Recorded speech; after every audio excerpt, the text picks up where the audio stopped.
بسم اللہ الرحمن الرحیم۔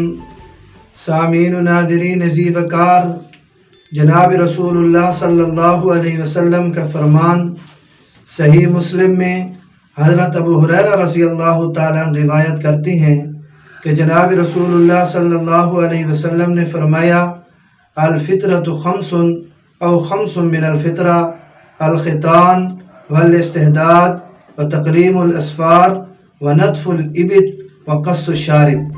حضرت ابو ہریرہ رضی اللہ تعالیٰ عنہ روایت کر رہے ہیں کہ جناب رسول اللہ صلی اللہ علیہ وسلم نے فرمایا کہ 5 چیزیں فطری امور میں سے ہیں۔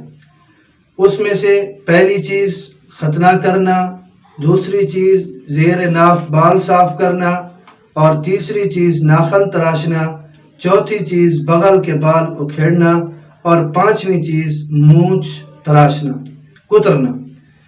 تو یہ 5 چیزیں فطری امور میں سے ہیں اور ان کی صفائی ممکن ہے۔ تو لہذا عرض کرتا چلوں کہ زیر ناف بال کاٹنا، صاف کرنا یہ واجب ہے۔ اس کا مقصد نجاست سے اچھی طرح پاکیزگی اور پاکی حاصل کرنا ہے۔ 40 دن یا اس سے زائد چھوڑنا بلا وجہ یہ مکروہ تحریمی ہے اور موجب گناہ ہے۔ اس کی حد ناف کے نیچے سے لے کر، ناف کے بالکل متصل سے نہیں بلکہ ناف کے نیچے سے لے کر شرمگاہ اور اس کے آس پاس کا حصہ، خصیتین، اسی طرح پاخانہ کے آس پاس کا مقام، آس پاس کا حصہ، اور رانوں کا وہ حصہ جہاں پر نجاست لگنے کا امکان، نجاست ٹھہرنے کا احتمال ہو، تو یہ تمام بال کاٹنے کی حد ہے۔ وہ بال جو پاخانہ کے مقام کے قریب ہوں اور ان میں نجاست رہ جانے کا امکان ہو، انہیں بھی کاٹنا ضروری ہے۔ علامہ شامی رحمۃ اللہ علیہ نے لکھا ہے کہ یہ بدرجہ اولا کاٹنے چاہیے اور یہ محال نہیں بلکہ فطری امور میں سے ہے اور ممکن ہے۔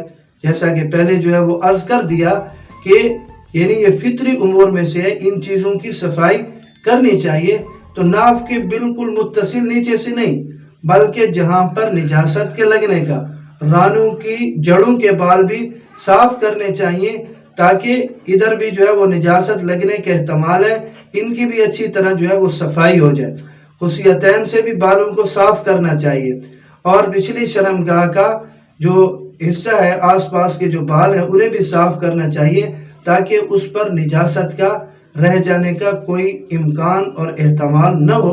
تو یہ ہے بالوں کے کاٹنے کی حد، اور باقی اس کی جو ہے وہ صفائی جس چیز سے بھی ہو اس میں شرعاً جو ہے وہ کوئی قباحت نہیں ہے، کوئی حرج نہیں ہے بلکہ درست اور جائز ہے۔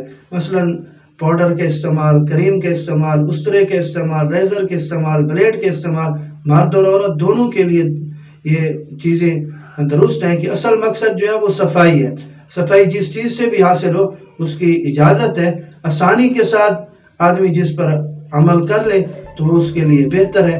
اللہ رب العزت مجھے اور آپ سب کو دین سمجھنے کی اور اس پر عمل کی توفیق نصیب فرمائے۔